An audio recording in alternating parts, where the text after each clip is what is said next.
Good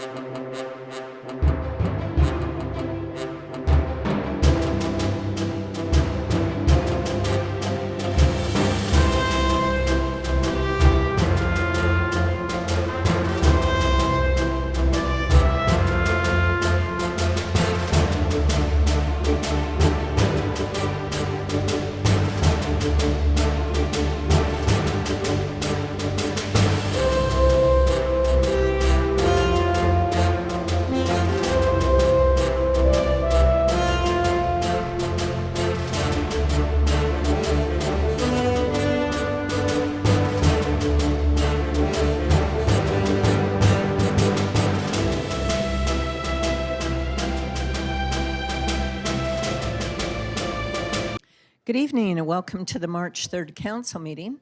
We're going to have a very special presentation for our flag salute this evening. So if you'd stand, I'd like to welcome Troop 207. Gentlemen.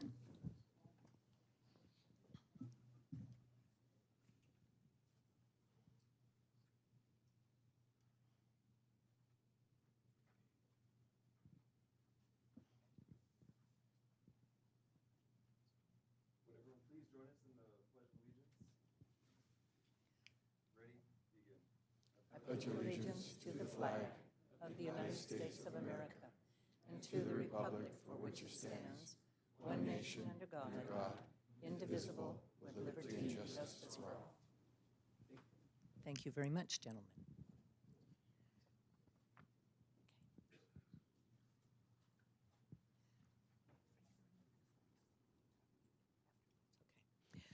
Okay, we have a couple of proclamations. Oh, you may be seated. Thank you. Have a couple of proclamations this evening. The first is for the Academy of Nutrition and Dietetics National Nutrition Month, which is March 2020. I'd like to call it Myra Pratt, Community Services Supervisor with the City of Chino. Also, Viana Garcia, Operations Manager of Nutritional Services with the Chino Valley Unified School District, and Amy Wong, Supervisor of Nutritional Services with Chino Valley Unified School District.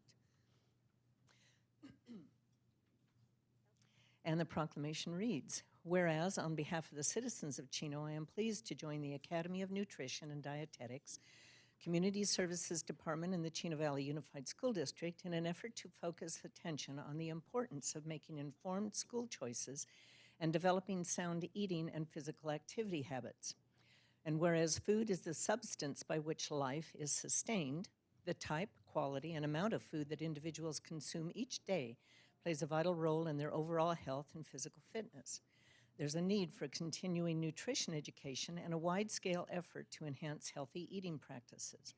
The City of Chino provides nutrition and physical education through Healthy Chino and its Healthy Chino Kids program at SOAR and High Five after-school sites.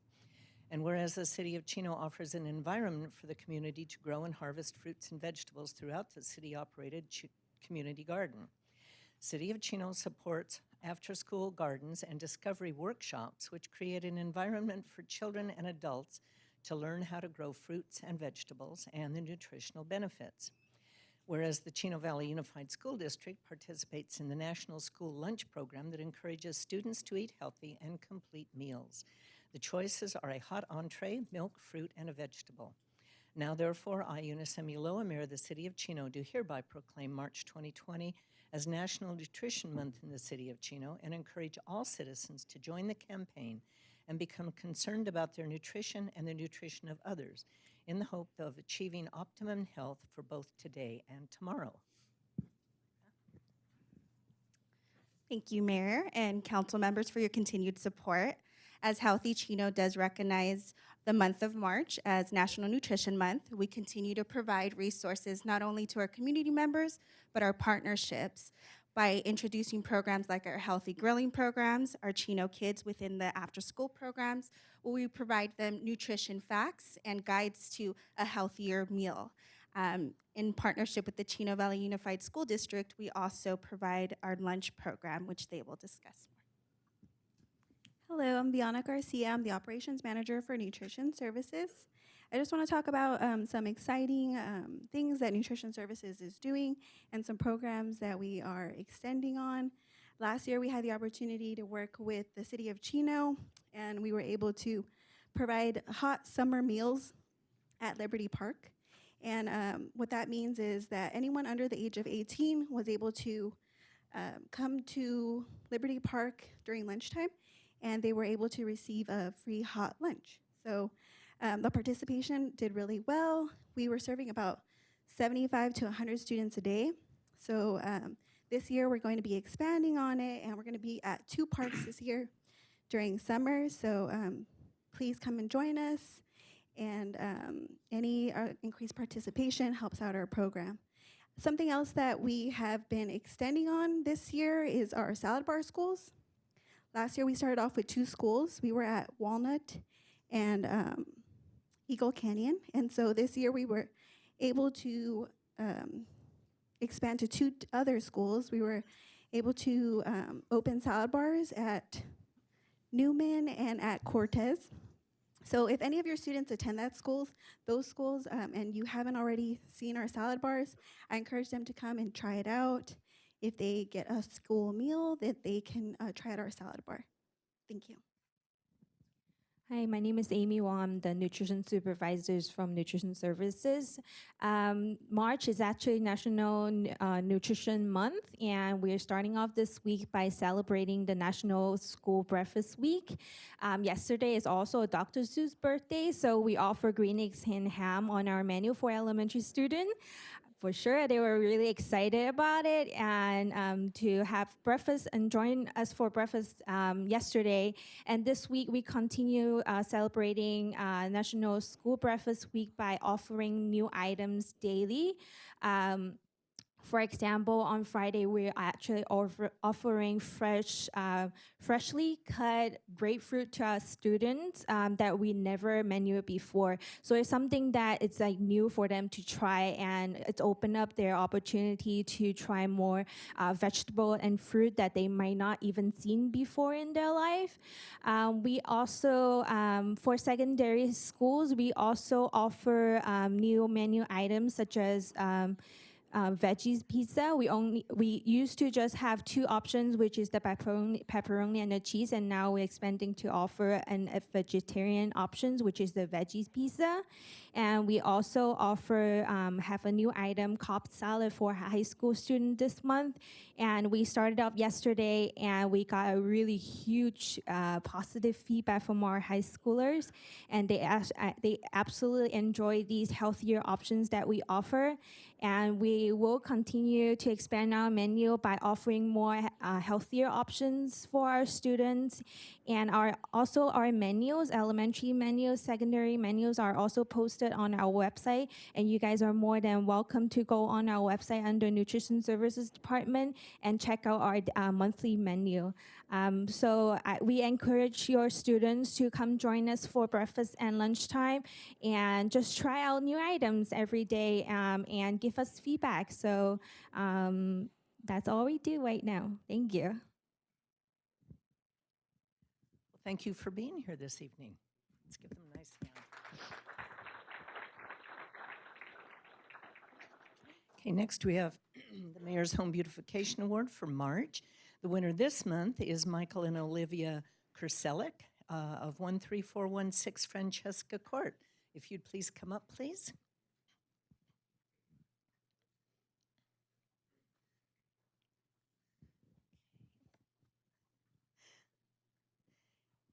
Thank you for your continued improvement and maintenance of your home, resulting in a substantial contribution to the overall appearance of our community. And there it is. There's a picture of your beautiful home. We also have a certificate from Supervisor Kurt Hagman honoring you for the way you keep up your home. Here's a photo for you. We have 2 pen sets. I know. And 2 lapel pins. And then we have the best.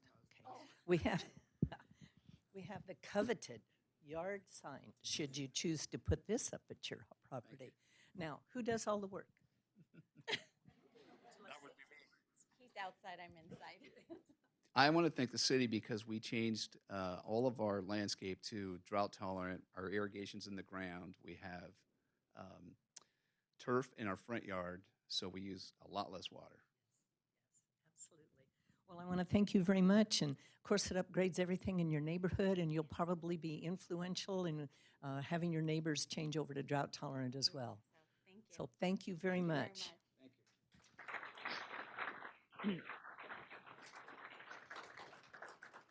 Next, we have the Business of the Month Award for March.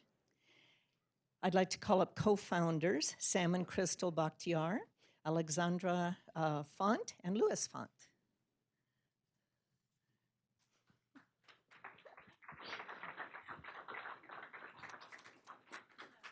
Hi. Since 2010, the Camp Transformation Center has served the residents of Chino.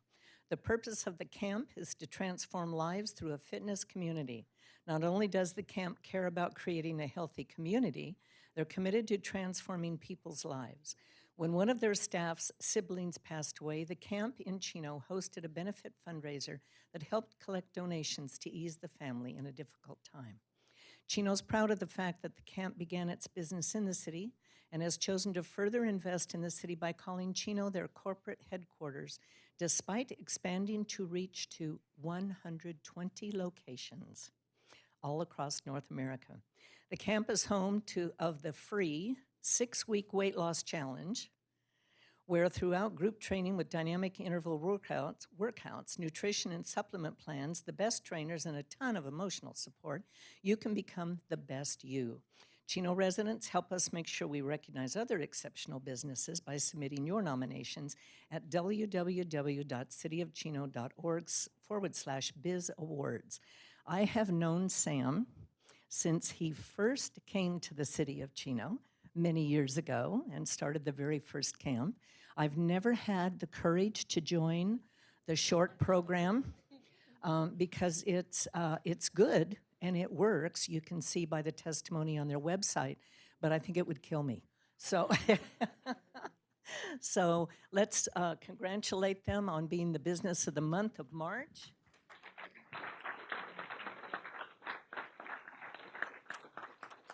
The City of Chino celebrates your success and honors your contributions to the Chino community. Sam, would you like to say a few words? You're going to have her go first. Thank you so much. This is an honor. The City of Chino, I didn't grow up in this city. We came here, my husband and I, when we got married. We never thought that it would have such an impact in our lives. You know, it's been 10 years now that we opened the camp. The initial vision was just one small gym in the city, and now we've been able to transform thousands and thousands of lives. And it's really because of the way that the community in Chino greeted us and, you know, welcomed us. And we've been able to really develop a prosperous business because of all our great citizens here. So it's been a huge blessing. Thank you. It's just an honor and privilege to be here, being recognized. As you know, we would go way back, you know, and Councilman Tom Howey, Mayor Pro Tem now. And it's just been an amazing ride, and it's such a pleasure to be recognized. And thank you so much for giving us a chance to not only service the community and just to be able to help so many people live a better life through exercise and better nutrition. Well, it's a pleasure having you here, and I encourage all of you to at least visit the camp. It's located at Central. What's the address? 14626 Central Avenue, just down the street. And be prepared to work really, really hard. Thank you very much, you. and Thank you congratulations. so much. Congratulations. Crystal, you should have brought your baby up. She's here. Oh, I know. Oh, okay.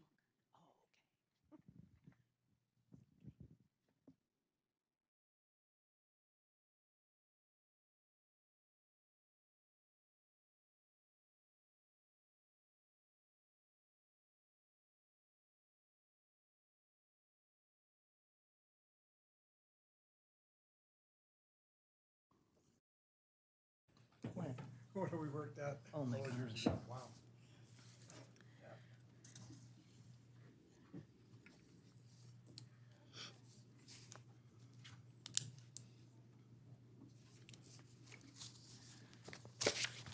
If you have a chance to go down near the camp, it's, you see the people working out and the vigorous exercises and stuff. It's exhausting just to watch them.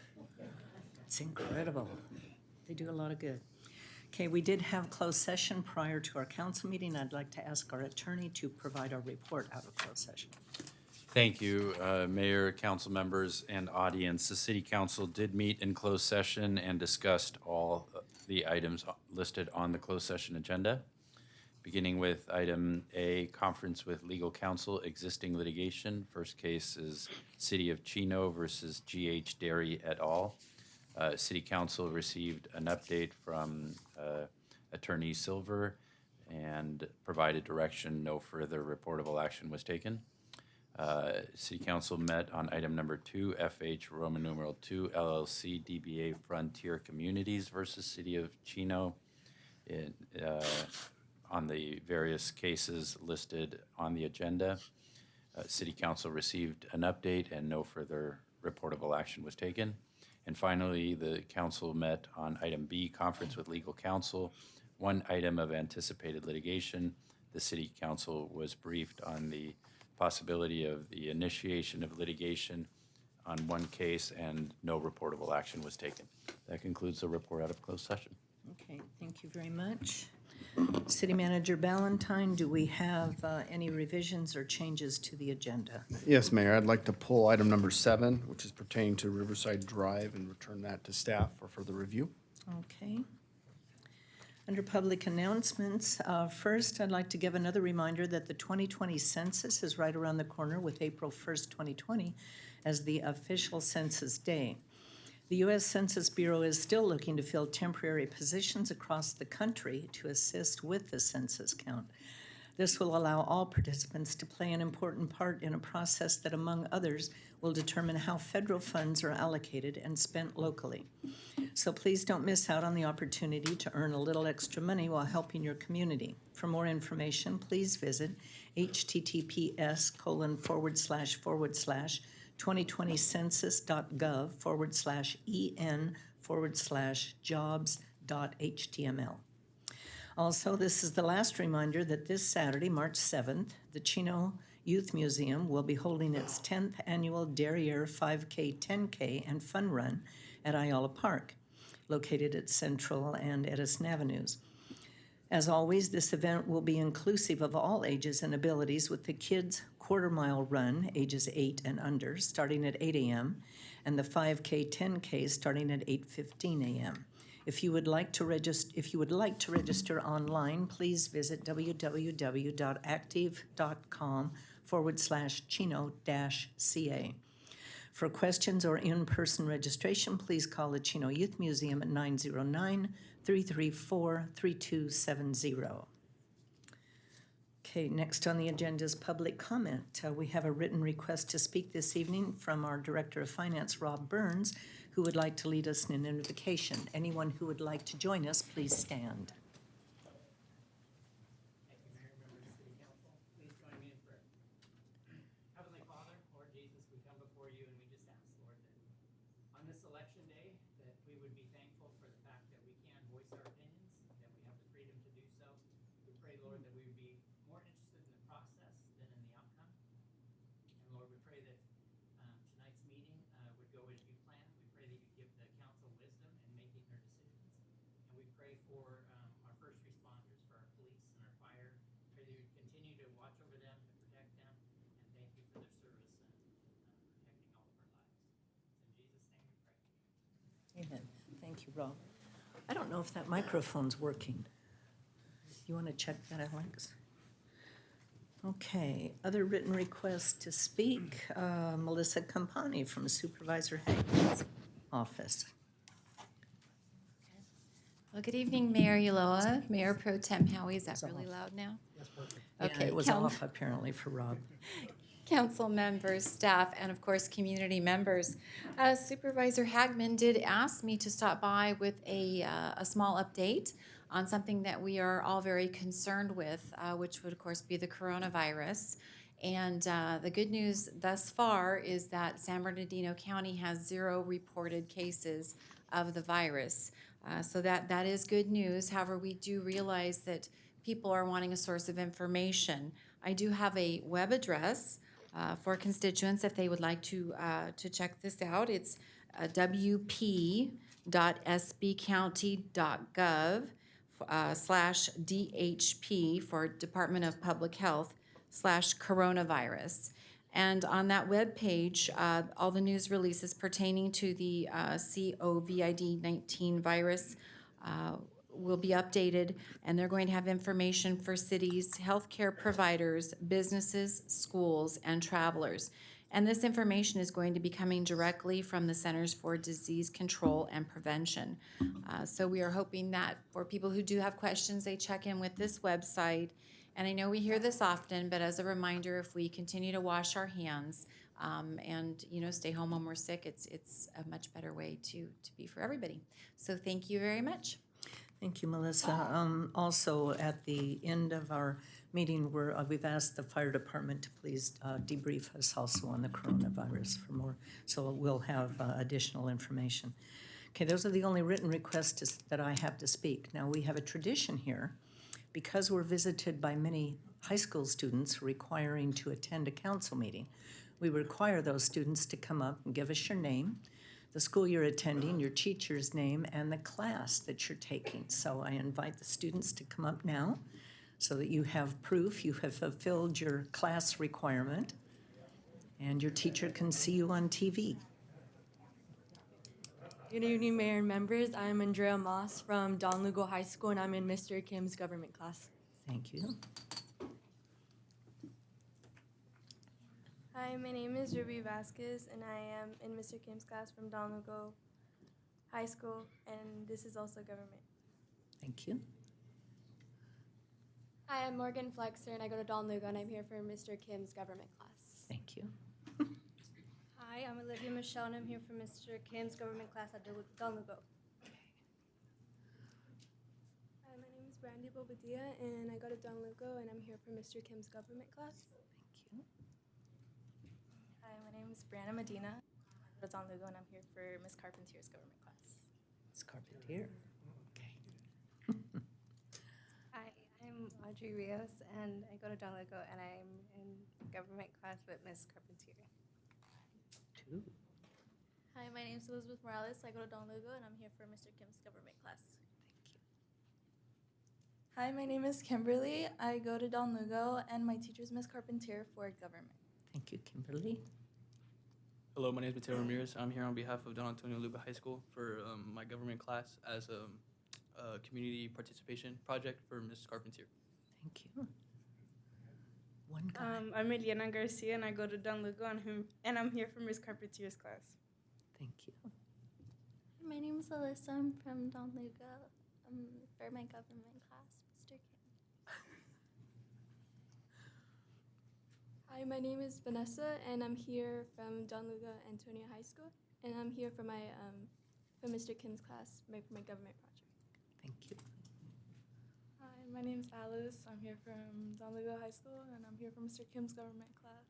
Okay, thank you very much. Any other students need to come up? No? Okay. Are there any other people in the audience that would like to address the council on an item that's not on the agenda? Okay, seeing none, we will move on to the consent calendar. And again, item number 7 has been pulled and sent back to staff. I would entertain a motion. It's a motion from Mayor Pro Tem Howie, second from Councilman Rodriguez. And the balance of it disappeared. The balance of the consent calendar, I assume, passed unanimously. Yes, okay. Next, under public hearing, prior to a vote of the City Council, any member of the audience will have an opportunity to address the council on any items that are listed under public hearings. Council requests, but it's not required that you state your name and address prior to making any remarks. Item number 8, truck route update to the general plan, the preserve specific plan, the eucalyptus business park specific plan, the truck route ordinance and related negative declaration. This is to update the citywide truck routes, including general plan amendment, various specific plan amendments, and modifications to the municipal code. I'd like to declare the public hearing and ask for a staff report from Mr. Dennis Rawls, our transportation manager. Good evening, Madam Mayor and City Council and residents of Chino. I'm here today to discuss some updates to the truck route that we'd like to propose tonight. If I could get the slides, we'll get right into it. So, truck routes within the City of Chino help provide regional connectivity for our businesses throughout the city that need that. Industrial logistics, warehousing, even deliveries of grocery stores all depend on trucks to get their goods from wherever they're being sourced from into the city and back out again. So designating truck routes on specific streets allow us to bring those trucks into the city, get them to the businesses where they need to be served, and get them back out to the regional roadway network. Designating truck routes in the city brings along with it some specific street characteristic changes. We build streets thicker and able to handle the heavier weight of the trucks.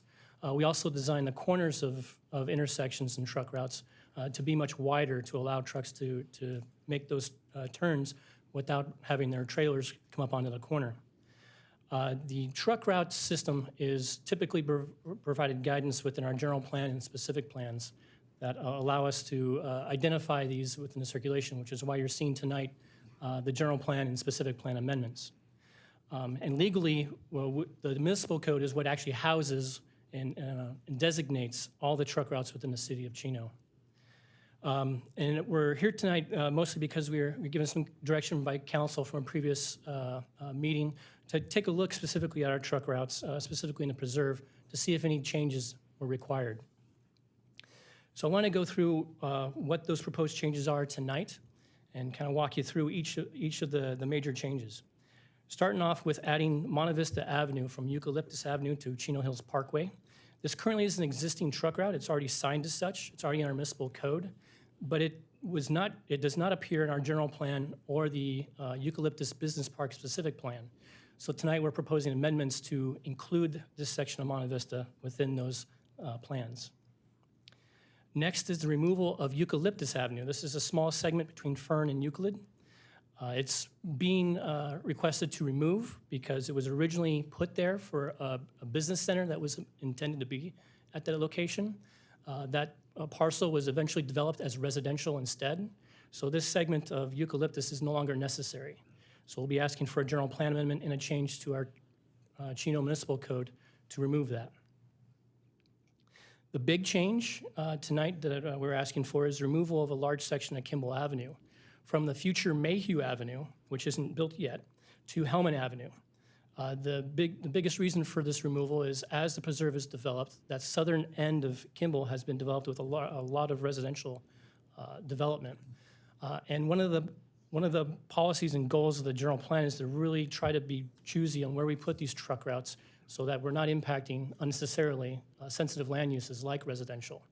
So given that we have Merrill to the north, a parallel route, and Pine to the south, Pine is already developed to be a truck route, and Merrill will be built to be a truck route. We felt comfortable removing this segment of Kimball Avenue. The final change is a small removal of a segment of Flight, formerly Walker Avenue. This is from Enterprise Way to Kimball Avenue, and this will help encourage trucks from not using Kimball Avenue as a truck route anymore and instead take them further north to Merrill and Remington. So all these changes require general plan and preserve specific plan amendments and changes to the Chino Municipal Code. The changes we're proposing tonight, like I said, are to reduce impacts to sensitive land uses, residential, parks, and schools. We made these changes in coordination with several of our surrounding agencies. Staff met with the Chino Airport to make sure none of their operations would be impacted by our change. The City of Eastvale was also consulted, as well as the City of Ontario, and in fact, in the staff report tonight, the City of Ontario did comment on our proposed truck route changes. They had some concerns with some of our shared collector roads being classified as a collector. I met with my counterpart in Chino. They're just concerned that they would have to maintain a higher thickness of roadway, and so it's something that we may consider revising in the future. And then they also had concerns about studying the impacts on Merrill. Merrill is ultimately designed to be a truck route. The traffic impact analysis reports from developments such as FedEx and the Altitude Business Park are all showing their trucks using Merrill in lieu of Kimball. So those improvements are coming as those developments get built, as well as on the Ontario side, they're also planning a bunch of industrial uses along Merrill. So as all of that development happens, Merrill will ultimately be improved. That two-lane roadway will go into a much wider roadway that will be sustainable for trucks. General plan and specific plan amendments will be updated to update the maps, the exhibits that are inside those plans, as well as some language modifications. And all these modifications are meant to make these changes as we recommended, as well as bring all of these documents consistent with one another. One of the things we found as we were reviewing all of this is we did have some truck routes that were already approved that were not in general plans and changes and vice versa. So with that tonight, we're asking for the City Council's approval on those changes. We did go to the Planning Commission for all of this because it is general plan and specific plan amendments. There were some questions asked by the Planning Commission that I want to just bring up. One of the questions were how are truck routes decided? And I kind of mentioned at the beginning, but I want to talk about it just a little bit more. Truck routes really are meant to bring trucks from our regional roadways, our freeway networks, Euclid, the 60 and the 71, and bring them into the city. They're meant to bring them into those business centers, those industrial centers, so that they can access those businesses and bring them back out again. We did coordinate with the agencies. FedEx development was brought up specifically, and as I mentioned, the traffic impact analysis for that development actually does have all of their truck traffic going north to Merrill and not using Kimball.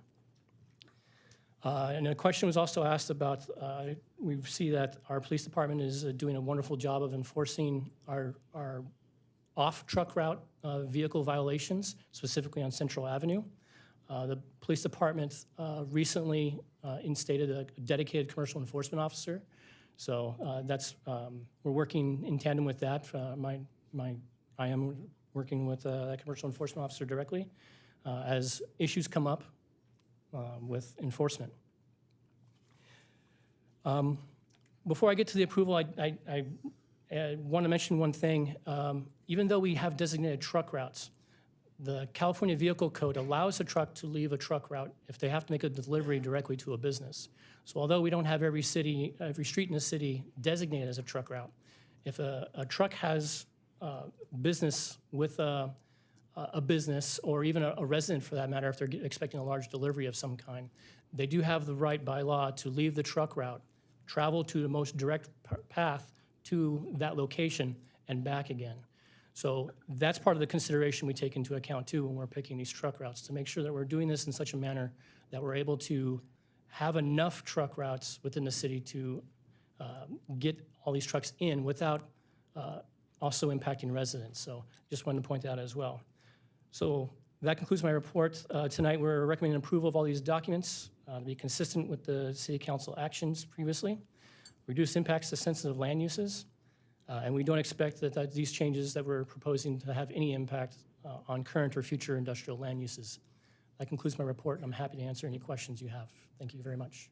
Thank you, Dennis. I would also like to make a point, and that is we do have some businesses that are not located on direct truck routes that are grandfathered in that obviously use trucks for delivering their materials. So they obviously still have to operate. You can't just put them out of business because a truck route's changed. Correct. Okay. Any questions of staff? Comments? Mark? Dennis, can you tell me the difference on page 190 of the package, 120 of the package page? It has the legend down there. The two I'm interested in is the large, and then parentheses 38 of 40 truck route. The difference between that blue and the red, the City of Chino truck route. What are the two differences between those two, blue and the red? which is primarily what the map is. I should say the lighter blue. And I'll bring up the map to show what he's talking about there. That's a good question. I believe the most significant difference is that Edison and Central are larger classification roadways than the rest of those. And so they're shown here as being able to handle larger trucks than, because you have trucks of various sizes from what we call the WD-67 to the WB-50, different size trailers as well as different size cabs. So I believe that references just the classification increase of the street. So with that being said, the only one that's really curious to me is why Riverside Drive is considered to be a City of Chino truck route. And I get the point that you mentioned that if they have business there and they're going to go off to there, but why are we designating Riverside Drive as a cross through, through the city? I mean, Riverside Drive is already tore up as it is. And I imagine now with us going to bid at some point here in the near future with Riverside Drive that it's going to be built in a way that it handles these truck routes, these trucks? Absolutely. So when we do repave roadways, especially truck routes, they are built with a thicker and even a higher classification of asphalt that's capable of handling that heavier truck route, a heavier weight truck, so that it doesn't wear out as quickly. I'll be honest, I'm on Riverside Drive frequently, and I don't see many trucks on there. So hopefully they won't read the map and say, oh, we got a way to cut across the city. I would like to add that Riverside Drive is also a truck route to the east of us, and I think as well as to the west of us. Yeah. So part of it is the coordination with our parallel agencies. And even, I believe the city of Ontario, it crosses all the way through Ontario and moves further east as well. That makes sense. So when it cuts off down there towards the Riverside, Reservoir, that's because they're going into the unincorporated, and that's why it's not shown on this map. Correct, because it's leaving our jurisdiction. Okay, thanks. Tom? Yeah, and also, I think Riverside Drive is the only east-west truck street in our whole city unless they use the 60 freeway. Except Is that for correct? It's in Edison. Edison Avenue. Edison's a truck route. Edison is also. Well, yeah, but it's way, it's way south. Way though. south. Yeah. Correct. See, likewise, to add to what Tom is saying, Riverside Drive traditionally has been a route for many, many years, going all the way to the city of Riverside. We take it all the way out there. So it's grandfathered in. You can say that. Yeah, and what I was going to say was I think it's a good idea to do this. I think obviously Merrill and Pine Avenue down there, as far as trucks go, we're going to have a lot of trucks down there, and the ultimate widening of both those streets is so important. And I can ask the city manager, do we have any kind of an idea when we can anticipate those Merrill Avenue? Also, we've gotten some extra money for Merrill, and I know we have to work with Ontario. Do we have an update on? Right, no, we're coordinating with Ontario, but you're probably looking at least 2 to 3 years out. Because Okay. they also have some serious storm drain issues that they need to address along Yeah, there. for sure. Okay, that's all I have. But we do have the funds, and that was one of the things that the council required FedEx to contribute towards. Right, we had the extra money for Merrill Avenue. Yep. The only question I have is, so if we vote on this today and we were to pass it, when does it take effect? And then what exactly is Chino PD going to do? How much leeway time? Are they giving them 30 days? And giving them warnings or how's it going to work? Well, the very next thing we'll need to do after we approve this tonight is make sure that all of our signage on all these changes are made. So if we, for example, if we have signage out along Kimball that shows it as a truck route, we need to have that signage removed and in some cases changed so that that signage correctly directs trucks on the route. So once that's accomplished, then we can let the police department know and have their commercial enforcement officer take a look at. So what's the that. timetable? My guess is 2 to 4 weeks. If I may add to that, what the action being taken are ordinances, so that requires a first reading tonight, a second reading at your next meeting, and it takes 30 days to become effective. So I want to make sure the timeline factors that part in. I would also like to request that we do special signage, perhaps even flashing lights, to tell the truck drivers that the routes have changed. Because one of the complaints that I get often is even trucks coming off of the 60 freeway onto Central, that the signage is not obvious enough to tell them not to go a certain direction on Central. So I think we need to go out of our way to let the companies know, and if we have communication, maybe even through the chamber, to advise their, subcontractors or whatever that this is changing. Let's try to be fair about it. Yeah, and generally what we do is, once the second reading occurs, as the attorney said, we have 30 days. And so during that 30 days, we go out and do a public campaign. So we're not going to write any citations during that time. And in fact, with our commercial enforcement officer, he has a relationship with these businesses, and he will go out to the businesses that it impacts, let them know the changes. They're all very well aware of them, but we make sure that they know, and then we'll start enforcing after we've made sure everybody's been educated about it. So that's generally how we do it, and how we'll do it in this case as well. Great, thanks, Chief. Okay, any other further comments from council? Okay, then I would like to invite any member of the public that would like to address the council on truck routes. Okay, seeing none, we'll close the hearing. I'd like to call for a motion and a second. Motion from Councilman Hargrove, a second from Mayor Pro Tem Howie. Mr. Galante, would you please read the ordinance titles into the record? Thank you, yes. Before the City Council are 3 ordinances, and I will read them, the titles only. Ordinance number 2020-003, an ordinance of the City Council of the City of Chino, California, amending the preserve-specific plan to modify the truck routes PL 19-0097, preserve-specific plan amendment. Ordinance number 2020-004, entitled An Ordinance of the City Council of the City of Chino, California, amending the Eucalyptus Business Park Specific Plan to change truck routes PL 19-0098, Eucalyptus Business Park Specific Plan Amendment. And finally, ordinance number 2020-005, entitled An Ordinance of the City Council of the City of Chino, California, amending section 10.44.020, commercial vehicle truck designated truck routes of the Chino Municipal Code.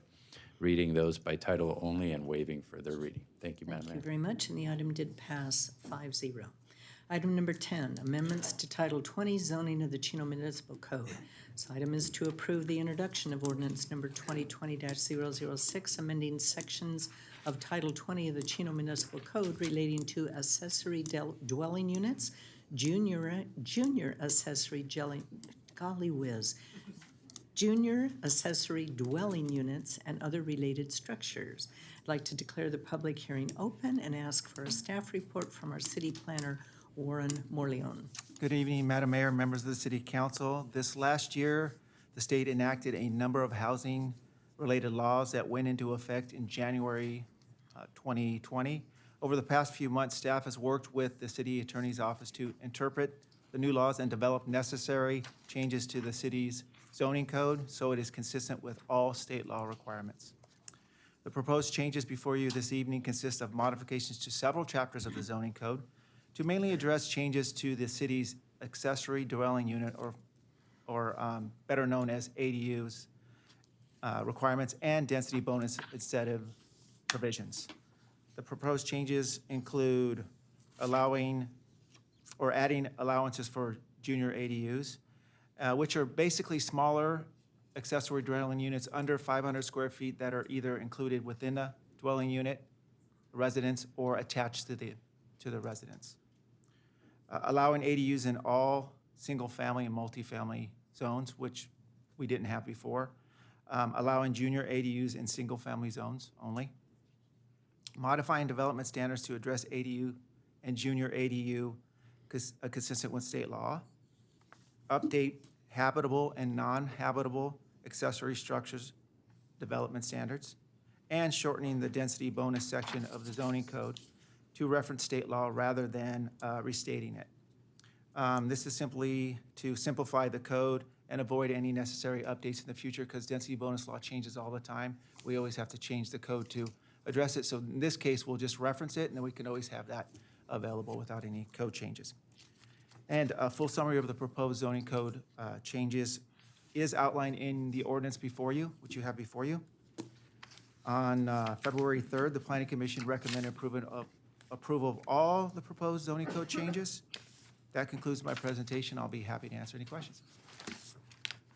Thank you, Warren. Any questions of staff from council members or comments? Mark?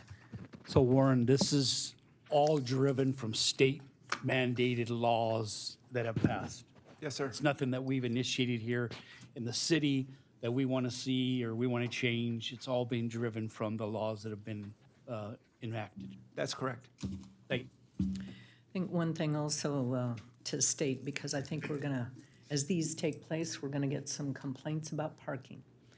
And the state has removed, apparently, from what I understand, the requirement for providing parking at properties. So if your neighborhoods are crowded now and people are parking on the street and they can legally add a designated dwelling unit and there are no parking spaces provided, it's, you can thank the state, because that's also something that's been taken away from us. Yeah, I wanted to ask Warren then, some of these could include conversions of garages? Yes, sir. So that would take away the parking that exists that was a requirement under the city codes. Yes. Now those would be non-existent and overflow, not only the additional people and cars, but taking up the spaces that were already provided for that home. That would happen if somebody converts their garage. There's no requirement to replace the garage parking. Yes. Yeah, it's, I do. yeah, a lot of people do park in their garages, but yeah, this is just gonna compound some crowded conditions that we already have. But we have to comply with state requirements. Okay, I would like to invite any members of the public to address the council on this issue. Is there anyone who would like to ask any questions or voice any concerns? Okay, seeing none, then we will close the public hearing. And I will entertain a motion and a second. It's a motion from Mayor Pro Tem Howie, second from Councilman Rodriguez. And Mr. Galante, once again, would you read the ordinance by title only?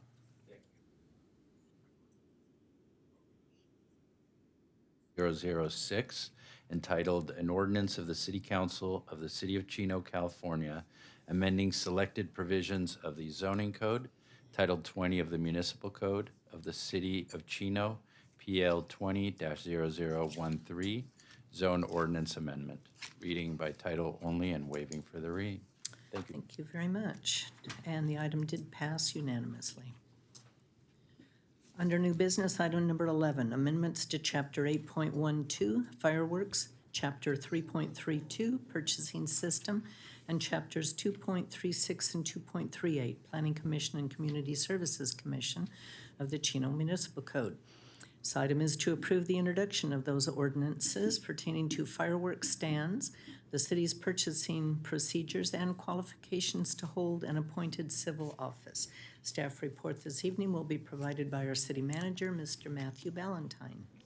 Thank you, Mayor and council members. Before you, as the mayor mentioned, we are proposing 3 additional changes to our municipal code. The first involves fireworks. Everybody gets excited about. Based on the recommendations of staff and the Community Services Commission, we're proposing the following changes. Clarifying that fireworks stands are only permitted in commercial and manufacturing zone areas, and it grandfathers those that are not currently in those locations. It allows churches that are granted a fireworks stand to be eligible to sell on their property, but they cannot assign that to another group. It reduces the number of fire stands from 30 to 25. And finally, it establishes an appeals process. The second change to the municipal code involves our purchasing ordinance, which attempts to clarify that a one-time service or equipment purchase greater than $10,000 is required to get competitive bids. And then the third and final change pertains to the Planning and Community Services Commission. The state is requiring municipalities to eliminate citizenship as a requirement when appointing a commissioner. So therefore, we're striking language making that reference. For the Community Services Commission, we are modifying the code to have the council appoint all 6 members to the commission rather than have the school board appoint members. And finally, we're extending the term of the chairperson and vice chairperson to 2 years. This concludes my report, and staff is available to answer any questions that the council may have. Thank you, Matt. Any council, Mr. Mark? Hey, Matt, can you just briefly explain for the audience why we were going from 30 to 25? I wasn't, Linda, do you mind providing that since you were part of the process? I think currently we have 28. Thank you, Mayor. Members of the council. That's correct. The ordinance calls for 30. We currently have 28. The commission has not elected to do a lottery for the last 2 or 3 years. And by attrition, we're trying to get the number lower so that the stands that are selling fireworks, there's more money to go around because there were so many stands at 30. So we'll by attrition get down to 25. And when we get to that point, then the commission will determine whether or not, like let's say we drop to 24, whether or not they want to do the lottery to bring it back up to 25. The question. Tom. Yeah, so Linda, each year, how many stands actually change? Do we get 2 or 3 new ones? Do we lose? I mean, what's our average been, say, the last 5 years, as far as that goes? For the last 2 years, we've been at 28. Okay. We've been at 30 before that, and we probably each year lost 1 or 2, and then the commission would fill it through the lottery. So that's probably the last, if I can go back 7 years, we've probably had a turnover about 5 or 6 new stands selling fireworks. What about churches? Do we have any churches? We have several churches selling. They're selling, Mhm. okay. Thanks. Any other questions or comments? Thanks, Linda. Okay, is there anyone in the audience that would like to address the council on this item? Yes, sir.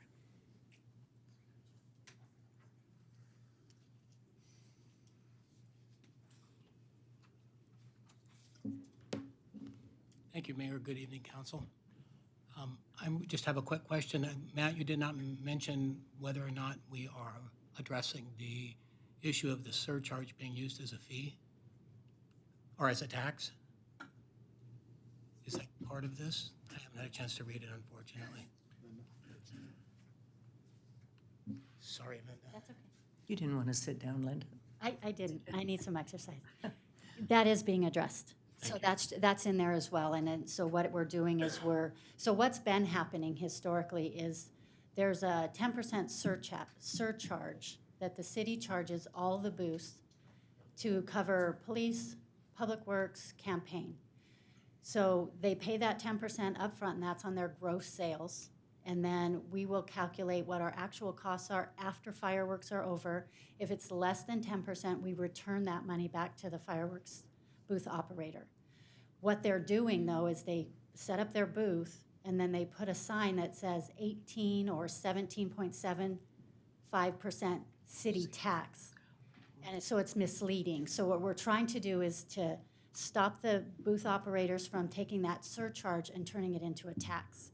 Because then the residents are upset and saying, I don't understand why we're paying 18 or 17% tax. So yes, that is also included in the ordinance revisions for tonight. Good question, Stubby. Thank you. Anything else? Tomato tax. Okay, then I would call for a motion and a second if there are no more comments and questions. Motion from Councilman Lucio, second from Councilman Rodriguez. And Fred, once again, would you read the ordinance by title? Thank you. Before the council are 3 ordinances, and I will read the titles. Ordinance number 2020-007, entitled An Ordinance of the City Council of the City of Chino, amending the City of Chino's Fireworks Ordinance at Chapter 8.12 of the Chino Municipal Code. Ordinance number 2020-008, entitled An Ordinance of the City Council of the City of Chino, amending provisions of the Chino Municipal Code at Chapters 3.32.070, relating to the city's purchasing procedures for purchases other than public projects. And finally, ordinance number 2020-009, entitled An Ordinance of the City Council of the City of Chino, amending provisions of the Chino Municipal Code at chapters 2.36 and 2.38, relating to the City of Chino's Community Services and Planning Commissions. Again, reading by title only and waiving further reading of those ordinances. Thank you. Thank you, and the item did pass unanimously. Item number 12, Preserved Lift Station Expansion and Improvement Project, SW201. Appropriate $402,776 from the Sewer Preserve Development Impact Fee Fund for expansion and improvement of the Preserve Lift Station due to continued development. Staff report this evening will be provided by our Principal Engineer, Amanda Coker. Good evening, Mayor and members of the City Council. The Preserve Lift Station was built to collect and convey sewer flows originating in the southern portion of the preserve to the Inland Empire Utilities Agency's Kimball Interceptor for treatment at Regional Plant 5. The lift station was built by Lewis Operating Company to serve new development with plans to add additional pumping capacity as development continues within the preserve. The lift station has been in operation since summer 2018, with IEUA operating and maintaining the facility pursuant to a reimbursement agreement between the city and IEUA, which was approved by the City Council on July 17, 2018. IEUA has been operating the lift station for approximately a year and a half now, and they have come across several necessary improvements needed to prevent sanitary sewer overflows, including a passive bypass to allow sewer flows to gravity flow into the Sorry brine line in the event of an emergency, and a cleaning cycle to prevent the buildup of rags. In addition, due to continued growth, it is now necessary to add additional pumping capacity to accommodate high flow periods. Staff have reviewed the recommended high priority projects which were recommended by IUA staff and have concluded that they are needed to maintain the lift station operations. These projects will be procured and completed by IUA with costs reimbursed by the city totaling $402,776 approximately. It is anticipated that the costs will be funded through the Preserve Sewer Development Impact Fee Fund, which is detailed in the written staff report included in your agenda packet. That concludes my presentation, and I'm happy to answer any questions. Thank you, Amanda. Any questions of staff? I want to take this opportunity to also inform the public. Flushable wipes are not really flushable. We received a report from IEUA that they are causing horrible problems at the sewer treatment plants. They're clogging pipes because these things do not deteriorate, and they're clogging the screens that filter materials and stuff. So please don't flush the wipes, even though they say they're flushable. Please don't do it. Dispose of them in your trash. That includes our lift station. It's impacting the lift station. Oh yeah, they're really causing problems. So please don't throw them down the toilet. It's increasing your own expenses. Okay, questions, comments? No. Any comments from the public? Okay, then we need a motion. There is a motion from Councilman Hargrove, second from Councilman Rodriguez, and the item passes unanimously. Okay, next on the agenda is mayor and council reports. I have item number 13, which is council committee assignments. These assignments were made after having conversations and input from council members. They're before you for approval. Make a motion. Yes. Motion from Mayor Pro Tem Howie, second from Councilman Lucio. Please vote. Okay, the council assignments will be in effect from now to December, through December, and that passes unanimously. Let's see, over the last couple of weeks, on February 19th, I attended the Chino Valley Prayer Breakfast, which was the first combined large prayer breakfast we've had in many, many, many years. It went off very, very well, and I hope it's going to be yearly, from what I understand from the committee that formed it. Then on the 22nd, Councilman Lucio and Tom, you were there too, right? The library grand opening? Yeah. Attended the library grand opening. What an amazing modification. It is really nice for the kids. I encourage you to visit the remodeled library. On the 23rd, I was invited to speak to the Chinese Bread of Life Church that's located over on Oaks. That's always a lot of fun. They are very, very enthusiastic people. On the 24th, I spoke briefly to our staff's leadership university over at Carolyn Owens Building, and that also was a lot of fun. On the 25th, I attended, along with, what's your name? Matt. Our city manager. Oh, what's his name over there? The Chaffey College State of the District, which was always enjoyable as well. On the 29th, I attended the almost all of us did, 4 of us attended the American Little League Grand Opening Day. And what was the name of the Dodger that was there? Kenny Landreau was there, and they just did a great job with decorations and stuff. Those little kids are just a kick. And I have to tell you, it's so fun to look at them because they have their little baseball caps on, but the caps are so big that their little ears are turned down, you know, like little airplane ears. But that's always fun. Then on the 1st, I attended the Beit ul Hamid Mosque Ladies' Peace Symposium, and their subject was Justice as a Pathway to Peace. On the 2nd, which was yesterday, our Assistant City Manager Vivian Castro and I attended the Read Across America, and I was able to read for a first grade class at the Allegiance STEAM Academy. That's always fun. You read these Dr. Seuss books, and they're tongue tiers. I mean, there's just all these words that rhyme, and you get all confused with them. That was fun. And today was J.B. Aguirre's funeral and celebration of life. And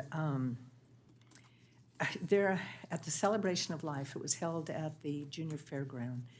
And Tom, there must have been 350 people there. Easy. Amazing, coming from all over the state of California. And it really saddened me because one of the things that has made Chino so good and so great is people that have been here for, you know, years, 50, 60, 70 years, that migrated over here from the old countries, you know, a lot of the farmers, dairymen, and their work ethic was just incredible, and how they support each other, and family is so important, and it's really hard to lose pillars of the community like that.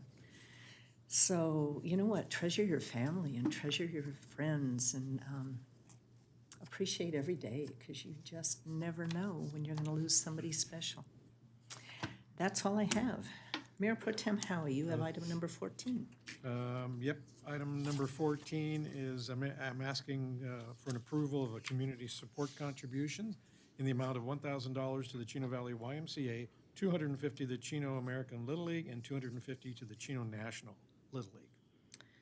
Okay, the vote is, I made the motion, Councilman Hargrove second, and the item was approved unanimously. All right, thank you. Continuing on with my report, that funeral memorial service for J.B. Aguirre, who I've known for probably 35 years, was, you won't see very many like that ever. They flew in some musicians from France. There must have been 8 trumpeters, 2 or 3 people on drums, and they sang so much. And it was, and this is the first time I've ever actually seen a French Basque funeral, Catholic funeral at the Catholic Church, and it was an hour and 45 minutes. Yeah. But it was very moving, and you just don't see many things like that in your lifetime. But it was remarkable. It was really remarkable. Just a few things I attended. I attended the police department's, we had swearing in, promotions, badge pinning, new hires. Everything was going on, although you probably had, about 8 or 9 people coming, but you didn't beat out the fire who beat you last month with about 12. But I will tell you that it's a crack up, especially the little kids who can pin their parents so much faster with that badge than the adults can. The adults seem to struggle so much with a badge pinning, but the kids just go up and boom, they just pop them right on. It's really, but it was great to see all the turnover that we're having. But I'll tell you, some of those new policemen you have, they look like they're back in Don Lugo and haven't been to the government class yet. They're so young looking. It's pretty. Well, I always fun. Permission to be out after 10, Yeah, and what are they doing carrying guns? Yeah, I know. You know? But it's great to see you doing a great job, Wes, and it's good to see the PDs moving forward. from that standpoint. And I attended a Chino DeSalter Authority Finance meeting. We had another finance committee meeting they had, but the Chino American, the Little League, it's great to see those little kids out there in their uniforms on the first day. And they had already played. We kept thinking, well, now here it is, the opening day, and they're going to go play. But it was like 2 in the afternoon, and they already played games in the morning. So they were kind of before. But we didn't see a game, but it was always good to see the little kids out there in their brand new spanking clean uniforms With their little ears. with their little ears sticking out. Yeah, you're right, absolutely. And that's it. That concludes my comments. Okay, Councilman Hargrove. On here, okay, we're on. Thanks, Mayor. I attended February 19th, Chino Planning Commission. They put out a nice report that I see coming from the city that I really don't have to speak to all the things that they did and didn't do. But February 28th, I attended Magnolia Junior High School Career Day. I'm not sure why kids are interested. I think they were forced into the politician presentation. Some interesting questions, though, you know, especially, I will say this, that I told all 3 sessions that I had, if there were any complaints they had in the city of Chino, including what their parents say to them at the dinner table, and I did not get one response out of about 60 kids, 20, that had any complaints about the city. Really? So I told them I will definitely mention this at the next meeting, that everything's happy and great in Chino. So. Can we record that and put that? Yeah, I even asked them in terms of eateries, fun, entertainment, and all those things, because my kids complain. There's nothing to do. Yeah, there's nothing to do, and it's a daily basis. So I thought maybe they would have some input, but they said everything was great. They love it the way it is. And then the 29th, I also attended the Chino American Little League Open Ceremony. All the things you said before, the thing that was most impacting to me was going down there, and that park was full. They had the skate park, some kind of tournament or event going on. I parked way over by the golf center, which I was happy to do so. And it's just amazing when you see everybody utilizing the services there and the fields and all the activities it can do. It's worth every dollar when you put in. The fields look great out there. They're green. Last time I went down, they were shaved down and brown, and now they're beautifully green. And maybe we can get a little more rain. But everybody's happy too. When you walk around, everybody's enjoying It's amazing. Yeah, themselves. it is amazing there, and I really enjoyed going there that last Saturday. And then let's see. So today I attended Chino High School jersey retirement for honoring Jeff Bloom, who was a 1991 graduate of Chino High School. He went on to play 14 years in the big leagues. I'm not certain which team. I think he played for the Houston Astros at some point, and he lives there now in Houston. And he won a World Series in 2005-ish, 6. Pretty remarkable. There was about 300 people in attendance there. Was he there? He was there. He flew out. He did not bring his wife and 4 daughters, but he was there. Coach Sheehan, that has been there, was there for many years. The field's named after the coach. The other thing that I found amazing was, and I think Chino High School goes back into the 1800s, maybe 1898 or something like that. They have never retired a jersey there at Chino High School. So he's the first jersey to ever be retired there. Yeah, he got quite emotional over it, and but it was a good thing to see. Yeah, it was a lot of fun. And the new fields there are fantastic. The Measure G, your tax dollars are getting put to good use. More to come. They just passed their second phase of $240 million, so that'll be coming to your tax bill soon. Yeah. Tax. So I hope everybody got out and voted today, and your vote does make a difference on all these things that you see. Speaking of that, I would like to ask the city manager, I read in the paper that the final numbers of RENA have come out, or maybe they've been solidified in some respects. I understand there's an appeal process for that. I think, I speak for myself anyways, that I think these numbers are outlandish, they're ridiculous, they're not attainable. I don't know if we intend to have any kind of rebuttal to this or appeal to this. I don't know if it would do any good. I'm a realist, that I know that they're probably not going to give 2 cents what we have to say about that, but maybe if you could address that whenever comes around, or if you want to do it now. But and the last thing is, don't forget next week, my favorite time of the year is we spring forward. Yeah, Saturday. Yeah, I love seeing the sun a little longer, so I appreciate that. And that concludes my report. At 2 o'clock. 2 o'clock Sunday morning. I know. Yeah. Okay, Councilman Lucio. It's good for Little League. Yes, on the 22nd, I had also attended the library grand opening. It was, for the amount of money that they spend, they really did a great job. I got hats off to the county and also to the city for working together, bringing that together. I showed the pictures to my wife. She saw the library before, and then she saw the library after, and she was really, really impressed. I think if everybody goes down there and takes a look at it, you'd really be amazed at the work that they ended up doing. On the 24th, I went to the community service meeting. And on the 29th, I also attended the Chino American Little League, and my hat's off to the community service folks. I'll tell you, it's night and day compared to what they used to play at the back of the high school compared to what they played on today. It's beautiful. It was green. It was nice. And you guys really did a great job. You should really be proud of that accomplishment. One of the things I also wanted to say is, we had a tragedy that happened over the weekend, but I see that the police department ended up making an arrest on that. So my hat's off to you guys jumping on that, making sure that you made an arrest and took that person into custody. And then also, it's Saturday at 2 o'clock in the morning. We're going to spring forward. And Sunday morning, right? Saturday night for Sunday. So Saturday after Sunday morning. Sunday? Sunday morning. Sunday morning. At Sunday 2. morning. Right after Saturday night. Right after Saturday. Starts out at Whoa. Saturday. Do it when you go to bed. And that's all I have. Okay. Councilman Rodriguez?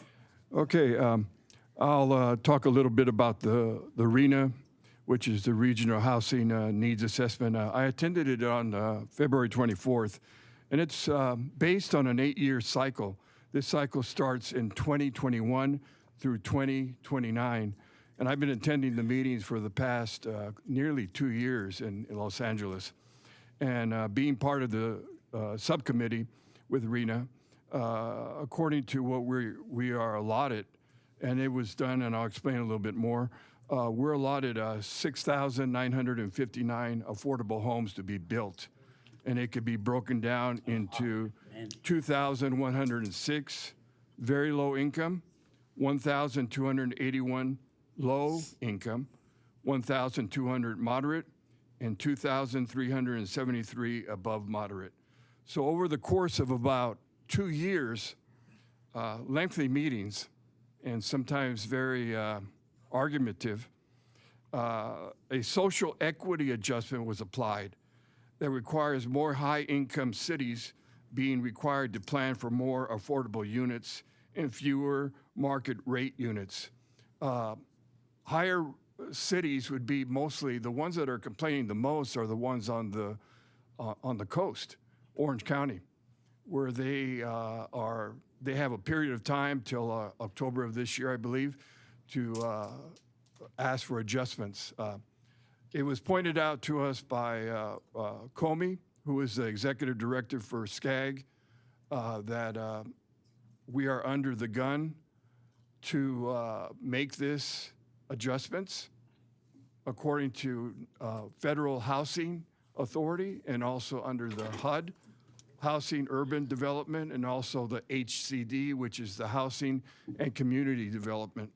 So you can appeal, but I think with those type of restraints, we have to be very careful to not become obstructionist, because as I mentioned before, we can be fined anywhere from $10,000 to $100,000 per month if we don't follow the law. So that's the law by the state. February 26, 2020, I attended the the League of California Cities. We had a meeting here in Ontario last week. And the first discussion was a lengthy discussion on the use of non-invasive plants, in other words, to save water. And it was a very good presentation. They described different types of plants that we are using, some residents in our homes. And I thought it was very interesting. The second issue would be that they discussed, since we just finished off the month of February, February was one of the driest months of the year. And traditionally, February has been the wettest in California. So they're expecting some early fire hazards coming, a fire season coming up pretty soon for us here in Chino and in Southern California, and probably the whole state. So we are in a drought situation, so we need to be careful with what we do with our water. Okay, that concludes my report. Okay, I think it is rather confusing, Mr. Ballantyne, for the people to understand RENA. I think it would be really good next month to have a brief report on the average number of homes that are built in the city of Chino every year, which I think is around 500. The number is 6959 for affordable. If we average 500 homes a year, which isn't really practical, that will give us, like 4,000 homes if we build as many as we normally do. So these numbers, while Councilman Rodriguez, we can be charged with being obstructionists, it's not realistic. That's one of the problems. The BIA has told us they can't build as many homes as what's mandated by the state. So we have this hammer over our head to provide these homes. We don't own the land.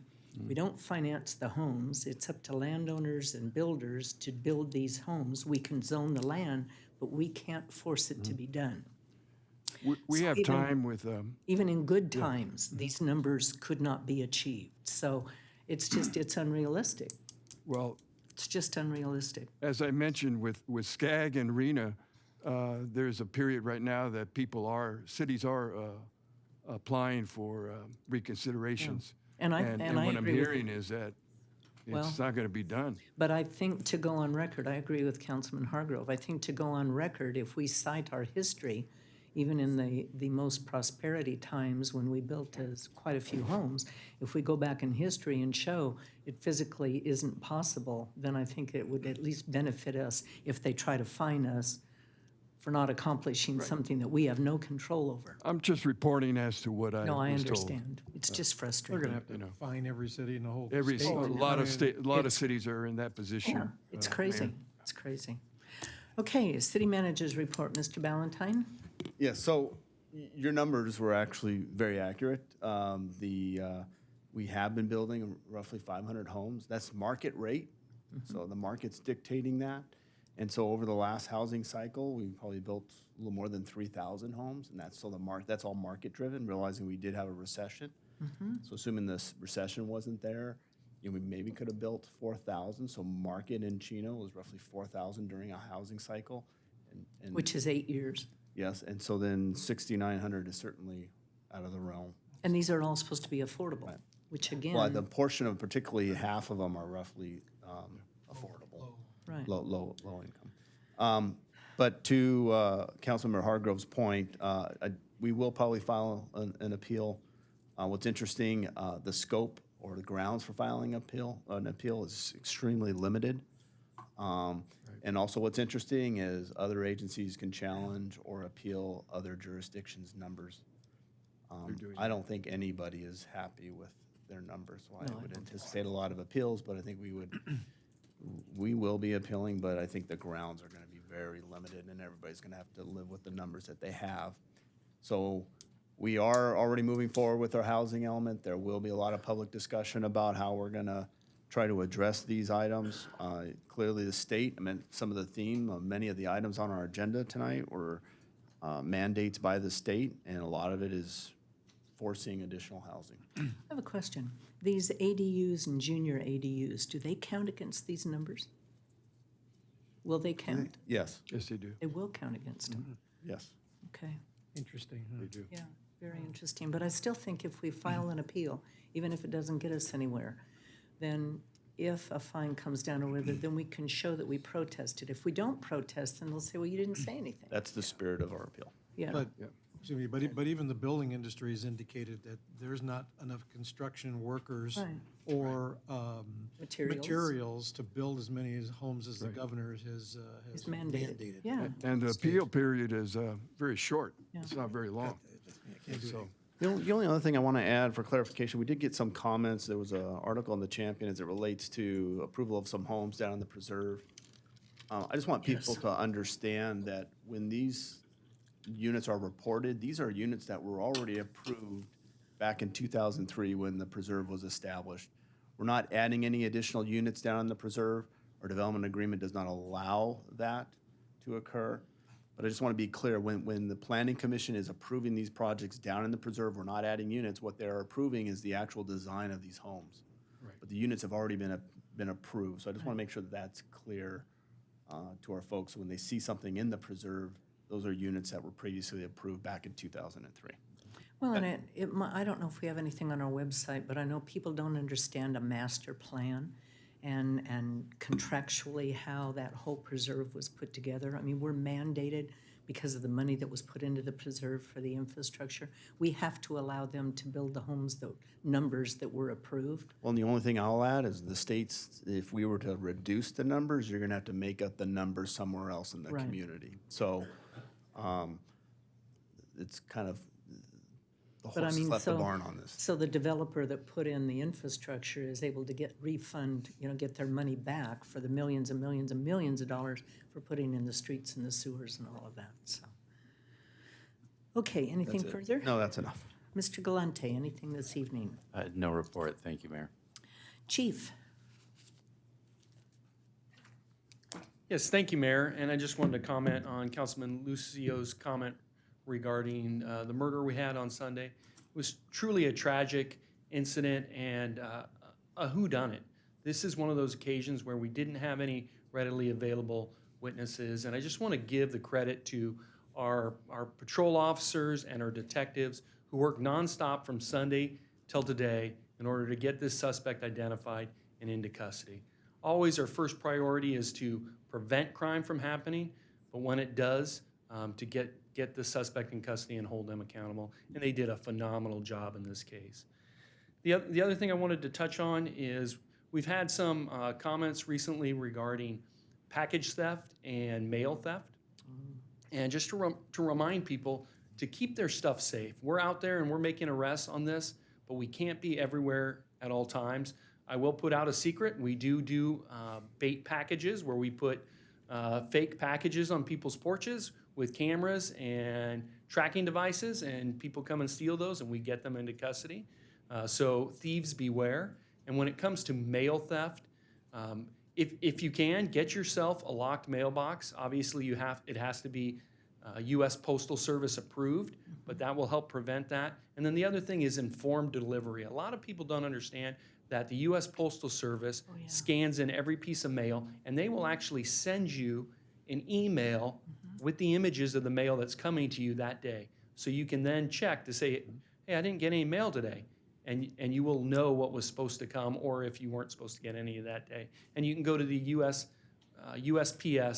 USPS.com and type in informed delivery and find out how to get that as well.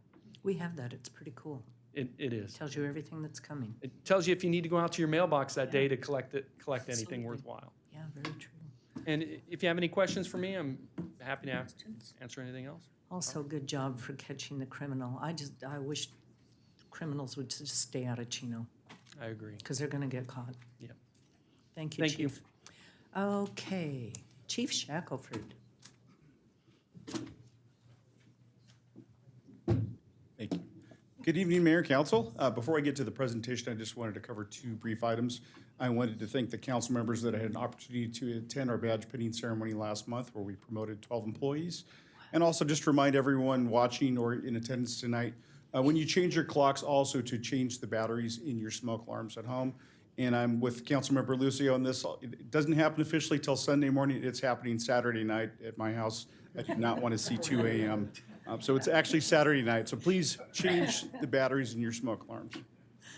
And if we could bring the presentation up, I'd appreciate it. I want to talk about the coronavirus this evening. Melissa, on behalf of Supervisor Hagman, covered some of the items earlier, and the county has done an outstanding job getting information out to us through the health department. So this has obviously been in the news quite a bit recently. It's coronavirus disease. It's COVID-19, and that stands for coronavirus disease that began in 2019. So the information, the disclaimer here, the majority of this came from the CDC website. This is not information that I'm making up. I'm clearly not an expert. This is information that's available to the public as well. And it's all based on March 2nd. So the disease, coronaviruses are large family viruses that are common in people and many different species of animals. And I'm sure you heard about some of that prior to this, so I don't want to read all the details to you. But it is known to have originated in Wuhan, China in December of 2019, and it was believed to be linked to a large seafood and live animal market in that area. As of March 2nd, there have been 90,000 cases worldwide with 3,000 deaths. Some of the symptoms, fever, cough, shortness of breath, and the symptoms may appear anywhere from 2 to 14 days after you've been exposed.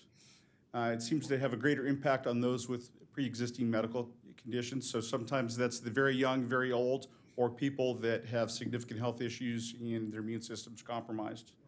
The disease transmission, it's thought to be spread mainly from person to person, between people who are in close contact, and that's usually within about 6 feet of each other, and through respiratory droplets like many other diseases are spread. And that's when an infected person coughs or sneezes, those droplets are projected into the air, and you either get those, you inhale them through your eyes, you touch them, touch your face, it gets into your body, and that's how you become infected. So if you touch a surface that has a virus on it and then touch your mouth, nose, or eyes, you can actually make yourself sick from that. So the virus lives for a while. How easily is this virus spread? So they've recognized with this that it is spreading easily in communities where it does exist currently, and it's sustainable. They've recognized also that it is highly transmittable. So there's some of the viruses don't live as long outside the body. They'll land on surfaces. This one has a greater risk of infection if you're exposed to it than they're seeing with some of the other viruses. For the general public in the United States, the risk is relatively low. Healthcare workers could be considered at higher risk if they're caring for anyone that is infected with this. And obviously close contact with persons with this, they would be at an elevated risk for exposure and be susceptible to becoming sick. So some of the things that have come up, can someone spread the virus without being sick? There was some of this reported in the news. And it is believed that when they are most contagious, that's when they have, they're most contagious when they're symptomatic. So meaning when they have a fever, difficulty breathing, all those, the typical respiratory symptoms, that's when they are the most contagious. But there also is the possibility that people can spread this prior to actually knowing that they're sick. So they may begin to feel a little bit ill, but not have a runny nose, a fever quite yet. And it is shown that they may be able to spread it at that point. So prevention, this is the key. This is the big takeaway for this evening. Avoid close contact with people who are sick. Avoid touching your eyes, nose, and mouth. And that one's a little challenging. We have to be very thoughtful about that and try not to do that. Stay home when you're sick. For someone that works in an office, I'll speak to this. Stay home when you're sick. When you're sick, you have sick time, please use that. Don't come to work and infect everyone. And it's just a good reminder, regardless of what your illness is, don't share with your coworkers. Cover your cough or sneeze with a tissue and then throw that tissue in the trash. Clean and disinfect frequently touched objects and surfaces with regular household cleaner or wipes. And then wash your hands with soap and water for 20 seconds. And make sure you get the back of your hands under your fingernails, even more so when you're out in public and touching surfaces. And if you don't have access to soap and water, use an alcohol-based hand sanitizer, and it's recommended with a minimum 60% content of alcohol. Face masks, this has also been covered in the media extensively, and the CDC does not recommend the use of a face mask for anyone that's well. It should be only used for people that are sick or healthcare workers that are caring for those that are ill. There's actually a shortage of face masks worldwide currently. Some of the distributors that supply hospitals and then obviously EMS providers like ourselves are having trouble supplying those. So we do have a small stockpile, but there's been a bit of price gouging throughout, not just for things like that, but also hand sanitizer and other items. Things that were normally $3 or $4 are now $50 or $60 for a bottle of hand sanitizer. So the treatment, there's no specific antiviral treatment recommended for this. People with this disease should receive supportive care if they do have some symptoms. For some folks, it's very similar to a cold. Some of them are very mild. Some of them are a little bit more severe. Obviously, some people become very ill and do succumb to this as well. And for those severe cases, the focus is on organ support. Some common sense, don't panic. Again, there's been a lot of information in the media about this. Avoid contact with people that are sick if you can. Wash your hands with soap and water. And it does seem to be scary, but please keep this in perspective. In 2017 and 18, the flu season, there were approximately 45 million cases of influenza with 61,000 deaths. So yes, it is unfortunate that 3,000 people have died from this worldwide, but in perspective of a normal flu season, it is relatively minor at this point. For some additional information, the Centers for Disease Control, the website's listed there, and you can also go to the Fire District website, and we'll have some links back to CDC as information becomes available, and we'll also pass along any information from the county. I just want to provide one more detail that the county pushed out today. Actually, this was from yesterday, but there are a total of 40 cases in our state, in all of California. 24 of those are from flights where people were brought back to the United States. 16 confirmed cases beyond that, the other 16 confirmed cases include 9 people that have travel-related illness, so they were outside the country. 2 due to person-to-person exposure from family contact, 2 due to person-to-person exposure in a healthcare facility, and then there was 3 from unknown sources. So the majority of these folks were outside the country and brought it back in. There are a few cases. We do anticipate that will grow, and please use common sense and good preventative measures. Avoid sick people, and if you're sick, stay home. If you do suspect that your family member does have the coronavirus, make contact with your healthcare provider. It's recommended that you call them first before you go in, because they will likely want to take some steps to isolate you from the other patients at that facility. And that concludes my report. I'd be happy to try to answer any questions that you may have. Again, I'm not an expert on this topic, but if I can answer any questions of the council, I'd be happy to do so. Thank you very much. Any questions? Thank you very much for bringing that information. You're welcome. Really Thank you, Mayor. appreciate it. Okay, with that, we will adjourn our meeting to our next, our next regular meeting, which will be held on Tuesday, March 17th at 7:00 p.m. with closed session starting at 6 if necessary. We are adjourned.